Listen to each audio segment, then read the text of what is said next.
Ladies and gentlemen.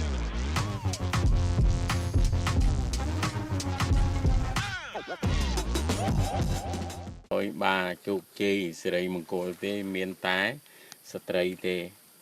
hãy đăng hái bàn chia kia sầm rách lạ rụp bờ bột năng ở tranh rụp riêng bật bật con nơi ẩn địa muốn kế cứ ẩn địa phía khăn tập bầu bà cái ở lạ mục đôi bờ đó cái ở lạ mục đấu sợi trai làm bây từ tua chụp chi sự đây muốn cô bà có tha trầm trời ở cha nơi ẩn địa ở miền nào lại trời sao có đẹp chẳng á ta nó đẹp tới cho mấy con này anh chơi hả nắng này anh vui cái nạ cam than mới khơi nhỉ nhầm ta ở thế nhầm ở miền kia thỏa ai chơi kia nó một lần thế nhầm cất nơi nông tu sản bị chia sát na cho bình trang tam bộ vật xa cả lại môn tập bố mình cái lại chịp cả thuốc cái lại cái đàm phố cái thuốc đầm lại đầm nàng ai rụp bè tại cả đàm phố lại bà đầm nàng ai ca sầm rách anh được trả sa ma sầm phô thì nhiên ca trả đăng nè ban từ đây cày mốc thì lên lại chân anh đi lại rụp chỉ mình nuốt bịch bạc có tay pra mục mình nuốt sợi hai ban mình tê bờ tê đợt tê tê từตัวอริยธรดีthì lại mục của pốt mục mình nuốt sợiได้tay từ 8 chuồn chiết bao kề nhưng khi lại của pốt nơi cô rây mục đôi cô rây lại của pốt nơi Japan mục đôi Japan này hồi trong mấy cô kia mình tục khna đủ hiện một pốt nắng cu được có lạ tục chia khó tang tục chia đào máu thì nọc lạ 8 ban từ đây tha kim hiền đi thì proca chẩn đoán nô bị chót chạp na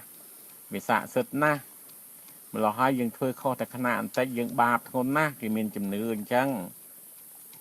đó cái một tiết thì sông sâu đó ha đó không bự bạc tặng on nâng chanh á mà cái chặt lại ủ của pốt á bên trên lại bàn tam chặt dân cơ tê bắp pi mong chặt muối này nó tao bên không biết cho mà lại số đó nè bộ pi cục này bộ pi cục cái gì cái gì này pi màu thôn xu cho mấy nha mình lọt đấy các bạn đấy miền sra tập pi các bạn đấy ba sra piนี่sra thom sraนี่โตเชียง chặt đá tập này hai bà nè tội nè tội nè ba tội nè mùi pi bay buôn mẹ bay về lông mùi ba nó ba cái hai tha prasad từ nó prasad đại đầm co tê bù rú bình nhiệt từ vùng san từ vùng đại kỳ lực thành nát ở tới kỳ tivi cái đầm co nên là ba nè có prasad nó đã khi người đại ba nè co kho cổ khô ngô cho chô nhô là hô từ đó nè có đó thò nè phải nhé nâng này ban đấy nè sao nè cái đá sò nè anh ấy tua pom cái đá nèในจอมcái đá nè bà cái phơi bà tua pom cái đá cứ sầm ráp đầm co bàประពុតតអង្គមហាយានសបានហើយបាទទៅថ្វាយទៅដល់ព្រះពុទ្ធព្រះវៃរោចនាសបានហើយបាទហើយមានតែtua pom cái đáហ្នឹងមុនមិនវៃរោចនានេះណាตัวปอมนั้นสร้างตั้งเป็นจนวนสุริยะประมาณตีมวยสุริยะประมาณตีปีซองสร้างมันตอกเนี่ยลงมาแต่จนวนจีมันตีผมป้าลูกวิกระไหลนั่งเตลูกสร้างตัวปอมมันนั้นเอาตัวทวายเปรียไวโรจันนาสบานไอเปรียไวโรจันนาคือดำนางไอปุตกปูปรามองเตียดบาคือนาเก๋บาคือตัวขังการเปรียเพศจักกุรุเอาแต่เคยมาพูดองกันดมมูคือเพศจักกุรุไอตบานนั้นเพศจักกุรุกรูเปตรบทานหนึ่งใบเอาแต่กันดมมูบ้าเพศจักกุรุให้นึงมวยที่ตื่นการได้รัตนสัมเพเวะประพุทธองในเมียนตัวนิติปดอโปเจบ้าปดอโปเจบ้าดอสัตว์โลกต่างใบทานปตอมาเตี้ยตื่นขังเล็กคือประพุทธอมิตาเพะเมียนตัวนิติเลี้ยงบาปเอาสัตว์โลกต่างใบทานปตอมาเตี้ยประพุทธองในตื่นขังเกิงตรงปัญญามุขะสัตถิเมียนตัวนิติกาปีศาสนาเมียนตัวนิติกาปีศาสนานังไทยเรศาบาสัมบัติได้ประกอบได้กเตยุเตถั่วให้ตึกหางตะโบงบรรพุทธองตรงประเนียมอักษรเพยเยะมีตัวนิติดักนอมสัตว์โลกไอ้ดาตามเพลกันดาแก่หายท่าทังกิกะเมีย แกะดับใบรบดอกรู้ในพอตำปีอาวิจีให้หนังตอนน่ะฮานเนี่ยกระดาษแล้วไงบ้านได้นำกอพระพุทธองค์มาองตำนางไอ้เปรียแต่งปรามพระองค์เตี้ยตะแต่บ้านได้นึกนงมหายีนบ้านนึกนงมหายีนนี่นึกนงนั่งហើយសំណងរបស់ប្រាសាទជាមិនទី7សាងសុទ្ធតែតកតងនឹងពុទ្ធសាសនាច្រើនជាងព្រហ្មញ្ញសាសនាបាទជាអញ្ចឹងបានគេដឹងថាស្ថិតនៅក្នុងទេសនៈពុទ្ធសាសនាមហាយានណាហើយដល់ហើយនិយាយថេរវាទគឺនៅនឹងជញ្ជាំងថៃតែអត់បានមើលទេអានឹងពិបាកវេកទៅមើលគឺឆ្លាក់ពុទ្ធរូបចូលនិព្វានគឺពុទ្ធរូបចូលនិព្វាននៅក្នុងសតវត្សទី16រញ្ញកាអង្គច័ន្ទទី1ហ្នឹងពុទ្ធរូបថេរវាទនេះនឹងហើយគេឲ្យមើលនេះខ្លោងទ្វារនេះខ្លោងទ្វារទិសខាងណាមានតែមើលដល់ខ្លោងទ្វារហ្នឹងឯងនេះខ្លោងទ្វារមានប្រមាណ7ណា7នេះ2ទៀត5បាននៅកណ្ដាល5 7បាទនេះ2ទៀតมัน7 7ខ្ញុំនិយាយថាតំណាងឲ្យនិមិត្តរូប4ណាទី1តំណាងឲ្យមហាសមុទ្រទាំង7ទី2តំណាងឲ្យចក្រវាលមានរូបទាំង7ទី3តំណាងឲ្យឋានសួគ៌ទាំង7ជាន់ទី4តំណាងឲ្យទន្លេសួគ៌ទាំង7ហ្នឹងតែការចូលទៅក្នុងហ្នឹងមានតាមវណ្ណៈសបានដែរនេះខ្លោងទ្វារជាប់នឹងនេះអានឹងសម្រាប់មួយសម្រាប់ពួកជួរកងទ័ពសាមញ្ញធម្មតាមួយសម្រាប់ជួរប្រជាជន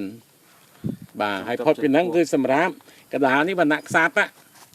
វណ្ណៈក្សត្រមន្ត្រីជាន់ខ្ពស់ពួកព្រាហ្មណ៍ជាន់ខ្ពស់ពួកវណ្ណៈវៃស្យៈនឹងនេះអា5នេះតកតងហ្នឹងបាទអានេះគេហៅស្ពានហាលនេះបាទស្ពានដែលយើងដើរចូលនេះក៏ស្ពានហារៀងកាកបាទដែរបាទដែលយើងដើរចូលមកនោះយើងឃើញហ៎នេះឃើញបានមកដល់ខ្លោងទ្វារ3មិញនេះនេះខ្លោងទ្វារ3បាទមានស្ពានហាដែលមានរូបបាទវារូបខំរូបពោះវែកហើយកន្លោះពោះវែកមានម្នាក់ថតរូបបានយកមកសួរខ្ញុំមកមានការជោគនៅចំកដាលបាទពោះវែកហ្នឹងគឺតំណាងឲ្យពោះនិករាជពីអ្នកបងប្អូននន្តាឧបនន្តា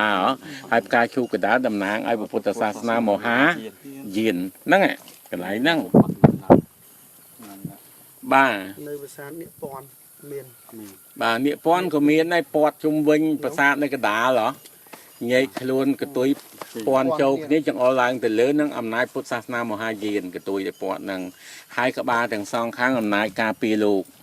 គឺអំណាចការពារវត្ថុទឹកទាំង5នៅលើកពូភ្នំហេមវន្តគិរីហ្នឹងហេមពៀនហ្នឹងបាននៅក្តីគឺស្រះទាំង5ហ្នឹងបាទគឺនិករាជនន្តានៅខាងស្ដាំនៅខាងនេះដៃឧបនន្តានៅខាងឆ្វេងដៃគឺការពារឆ្នាំទឹកនៅស្រះទាំង5ហ្នឹងដៃពពួកទេពតែងមកសុំឆ្នាំទឹកនៅនឹងស្រះទាំង5ហ្នឹងបាទអញ្ចឹងគេធ្វើរបស់ហ្នឹងឲ្យមាននៅលើភពផែនដីយើងសនុកមើលគឺនាគពាន់ហ្នឹងហើយនេះសុទ្ធតែប្រើក្បាច់កាក់ក្បាតទាំងអស់នេះនេះសឹកកាក់ក្បាតឃើញទេអានេះកាក់ក្បាតនេះកាក់ក្បាតអាកាច់នេះក៏កាក់ក្បាតទាំងអស់នៅក្នុងរចនាបថបាទសម័យអង្គរនិយមប្រើក្បាច់ប្លង់កាក់ក្បាតបាទអាហ្នឹងនេះឥឡូវយកប្រាសាទតូចដែលមើលឃើញហ្នឹងឯងបាទហើយអាស្រះ2នោះគេធ្វើឲ្យបាទស្រះ2សម្រាប់ប្រើនៅក្នុងវិស័យសាសនាបាទវិស័យសាសនាស្រះដែលសុំធំជាងគេគឺសម្រាប់ដងទឹកហ្នឹងសម្រាប់មហាក្សត្រមហាក្សត្រស្រោចនៅបាទទេវរូបស្រោចនៅបាទព្រះពុទ្ធរូបនៅកណ្ដាលតួប៉ងកណ្ដាលសបានឯបាទហ្នឹងសម្រាប់ឋានៈបាទព្រះពុទ្ធកំពូលសម្រាប់មហាក្សត្រដងទឹកហ្នឹងយកទៅបូជានៅហ្នឹងហើយចុះស្រះតូចនេះបាទគឺសម្រាប់បាទពញាតវង្សសានវង្សសម្រាប់មន្ត្រីជាន់ខ្ពស់សម្រាប់ពពួកព្រាហ្មណ៍ចម្រុះនៅស្រះហ្នឹងតែអត់មានប្រជាជនទេអត់មានវណ្ណៈវៃស្យៈអត់មានវណ្ណៈសោត្រៈតែដងទឹកហ្នឹងបានទេបាទអត់ដងទឹកហ្នឹងអត់បានទេបាទអ្នកត្រូវដងទឹកតាមគូទឹកបាទគូទឹកបានដងយកទៅបូជាបាទប្លង់ដូចស្រះនេះពីនៅខាងមុខនោះស្អីគេខ្ញុំជួយកាន់អានេះបាទឆ្វេងដៃទៅដើរទៅឆ្វេងដៃបាទហ្នឹងគេហៅស្រះទឹមស្រះទឹមបាទស្រះទឹមធ្វើអីគេបាទស្រះទឹមគឺសម្រាប់បូជាបាទបូជាសុំសិរីសុស្ដីសុភមង្គលហើយនឹងសុំស្អីគេការលៀងជំរះគ្រឿងមន្ទិលសៅម៉ងពីដើមមានទឹកឥឡូវអត់មានទេមិនរៀកមកគូបាទពីម្ដាយធ្វើធំអីដល់មានពិធីបានគេបងបាទគេយកទឹកភ្លៀងគេថែទុកណា ដល់ទឹកភ្លៀងបានពេញគេចំពិធីនឹងវើបក្រោយពីភ្លៀងពេញហើយបានទឹកដីថាវាមិនគោកទៅវិញ បាទ ជួយលើកលោកគ្រូ ទៅមក គ្រូនេះគេមិនទី8ហើយគេក៏អត់បានមក10កំផ្លាញចម្លាក់នៅនេះទេ លោកអត់បានធ្វើមែនតែលោកឲ្យសិទ្ធទៅប្រពន្ធយល់ទេ ចុះមិនបានមានពូចង់និយាយថាពុទ្ធអង្គដែល ចម្លាក់ភេទច្រើនបានបំផ្លាញ បានបំផ្លាញ បានបំផ្លាញ នៅឆ្ងាយ ឆ្ងាយណាស់ បាទតើបាននៅឆ្ងាយពីអង្គរតើបានដែរ នៅប្រទេសឆ្មាអីមានបំផ្លាញណានៅទាំងអស់ហ្នឹង បាទហើយផុតពីហ្នឹងនៅតំបន់អង្គរនឹងផ្លាញចោលទាំងអស់ ប្រពន្ធជួយបានទី3ឈ្មោះអីលោកគ្រូ ព្រះនាងចក្រវីតិរាជទេវី គាត់និយមសាសនា គាត់ជាជនជាតិភូមា បុត្រីរបស់ភូមិ បាទបត្រីរបស់ព្រាហ្មណ៍ឈ្មោះបាទហារិកេសីព្រាហ្មណ៍ហារិកេសរីដែលមកធ្វើជាជីមហាប្រធានតើបានដែរ នោះសាលាចរិតមានបញ្ជាក់ពីចំនួនប្រជាជនឬចំនួនកងទ័ពខ្លះទេ ចំនួនប្រជាជនគេមាននិយាយតា ច្រើនគ្រូ បានតែក្តីថាការទឹកដីខ្មែរមិនទាន់បែកបាក់អ่ะ បាទ បានដីខ្មែរមានប្រជាជនជាង30លាននាក់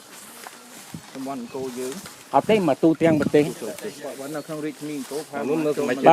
បាទនៅក្នុងរាជធានីអង្គរទាំងក្នុងទាំងក្រៅក្នុងទៅ3គីឡូ4ជ្រុងហ្នឹងឬក៏4គីឡូ4ជ្រុងហ្នឹងបានតែក្តីថាមនុស្សហ្នឹងនៅបានច្រើន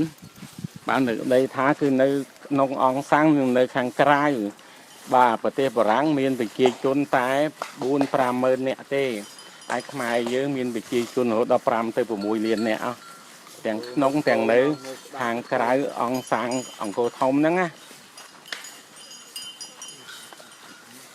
អូងាប់គេបាទ មើលគោគេស្ដាប់ដែរគ្រូ គោខំប្រឹង យឿនជំនាញបបផ្លូវសេវៈគោមកស្ដាប់ដែរ ចុះពេលណាដែលគេហៅយានជំនិះសីវៈហៅថាវរឹសាបាបាទចុះពេលណាគេហៅថានណ្ឌិន ណាត់ដេញសេកគួយ បាទគោនោះមានឈ្មោះពីរតែពេលណាដែលគេហៅថានណ្ឌិន នៅពេលសេវៈ នណ្ឌិនមានន័យថាអ្នកដែលចាក់ផុតគ្រឿងមន្ទិលសៅម៉ង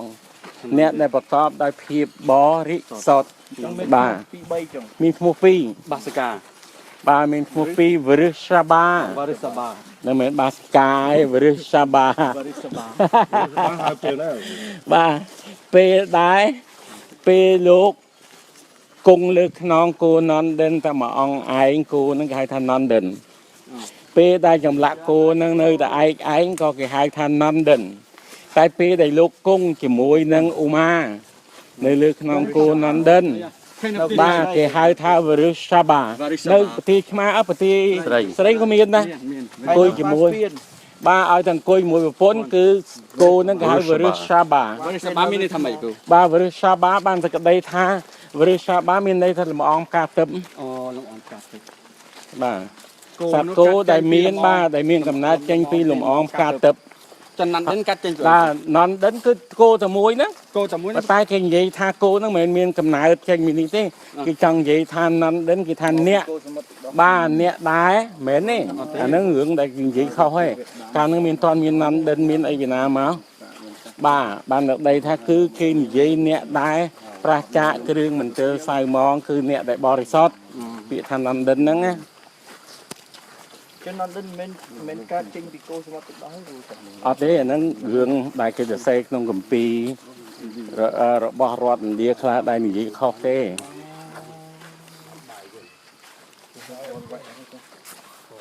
ពេលគ្រូកន្លែងតណែកំផាញ់ទេគ្រូ បាទ កំផាញ់ទេ កំផែងអីគឺចង់និយាយថាអមណាអមសងខងខាងផ្លូវដែលចូលមកនោះគឺកន្លែងសក្ការៈបូជាហើយប្រកបជាពីដើមមានតម្កល់សីមាពុទ្ធសាសនាមហាយានហើយនៅហ្នឹងនោះឃើញហ៎ឃើញបាយរកានោះគេមានខ្វេះគ្មានអីណាព្រោះវាឆ្ងាយពីអង្គរ ខាងអត់ស្ខ្វៃនេះឃើញ បាទ ពុទ្ធនៅនោះសោះ បាទអាហ្នឹងគេចង់និយាយ អានោះថាបារិកា បាយរកា បាយរិកា បាទ បាយរិកា អាហ្នឹងគេបាយរកាតបក បាយរកាអមេរិកាបាយរកា បាយរិកាបាយរកា បាយរកា បាយរកាអូតបគឺបាយរិកា នេះសុំមើលច្បាស់ឃើញហៅជាងទេបាទហៅជាងចង្ការនៅសម័យអង្គរក្រោយអង្គរគេច្រើនប្រើហៅជាងយ៉ាងម៉េចគឺហៅជាងរៀងដូចក្បាំង អូ bà đò hào chiếng ní hiện rằng mấy ទៀលណា bà hào chiếng chầm lóng tăng pi sờ máy sờ bộ bề cục màu អូ kể hai ta hào chiếng riêng cu đủ គូឌូ bà riêng cu đủ là sao ui cạp ấy គូឌូ bà nắng ạ vô hào chiêng pi sờ máy ba sờ bộ bề cục nhưng mà đã វត្តទី9 bà những cái ao những mười cho ba hát phèm nã mưa mưaประมาณnã bay vậy